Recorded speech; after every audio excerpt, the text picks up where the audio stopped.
আরে দোকানে আজ বৌদি যে কি হলো, দাদা কোথায় গেছে? দাদা কি কোথাও গেছে নাকি? না গো রাহুল, তোমার দাদার শরীরটা নয় খুবই কি হয়েছে খারাপ গো? গো। আর বলো না, তোমার দাদার শরীরটা খুব দুর্বল হয়ে গেছে, ডাক্তার রেস্ট নিতে বলেছে। আরে শরীর তো দুর্বলই হওয়ারই কথা, দিন রাত অত চাপ দিলে হয়? মানে তুমি কি বলার চেষ্টা করছো? আমি তো কিছুই বুঝতে পারছি না। না মানে কিছু না, মানে কিছু না। বলছি একটা সিগারেট দাও না। বলছি রাহুল, তুমি একটা সিগারেট খাও, একটা সিগারেট তো এক্ষুনি শেষ হয়ে যাবে, এক প্যাকেট নাও। হ্যাঁ একটাই খাই, মহেশ আছে একটা আধটা করে খাই। বলছি রাহুল, তোমাকে যদি আমি ভালোবেসে এক প্যাকেট সিগারেট দিই, তুমি নেবে? হ্যাঁ তুমি যদি ভালোবেসে দাও, এক প্যাকেট কেন, দু প্যাকেট নেবো আমি। বলছি রাহুল, আর কিছু নেবে?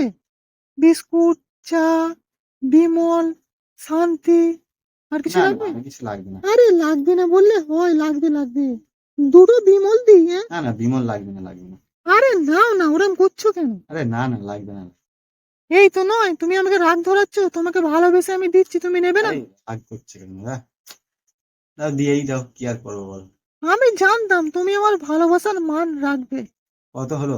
খুব বেশি হয়নি, ওই 80 টাকার মতো হয়েছে। না।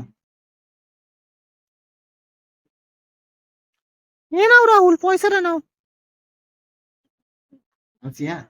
হ্যাঁ হ্যাঁ, আবার আসবে, হ্যাঁ আবার আসবে। হ্যাঁ তুমি এখানে বসো, রোজের আসবে। হ্যাঁ ঠিক আছে, যাও যাও যাও, আবার আসবে, হ্যাঁ আবার আসবে।